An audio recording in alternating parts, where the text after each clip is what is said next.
Nou mensen, het is een bijzonder moment. Dat ik nog van radio en televisie. Omroep Friesland winnen de Gouden Komkommer 2012. Dat was Jan Dirk de Haan, die spielte ik nog net. Maar het is altijd spannend in de thematiek van wanneer komt de eerste journalist maar in van de volgende vragen. Of binnen er al ruimteslachtoffers in het MCL?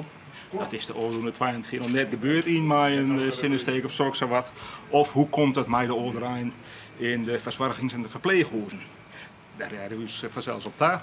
Maar je kunt net zeggen van nou hebben we er hier, die we juist nog goed en die is nou samen waaien toch de warmte. Dus dat valt. Ik kom zelfs wel een beetje daar. Dus het is vanzelfs wel een serieuze vraag, dat dan wel. Maar het is voor u wel het idee van nou is het echt simmer, nou is de komkommertijd begonnen. Het is wel een beetje laat voor de komkommertijd, maar het is een echt begonnen. Het is, Jan Dirk die, is in een illustre gezelschap. 2007 is de prijs gewonnen door Gerard Eckerman van de Jouwte Krant. 2010 Jaap Hellinga, uit de Jouwte Krant en deze keer Jan Dirk. En ik moet zeggen, met lof.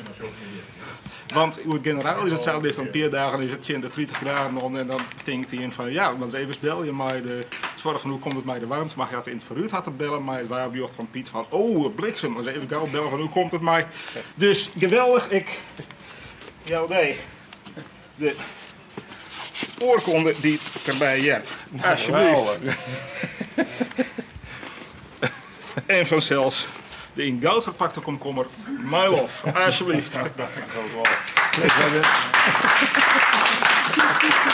Even zelfs, was wel even en het tasje dat, maar het is tegenwoordig vanzelfs.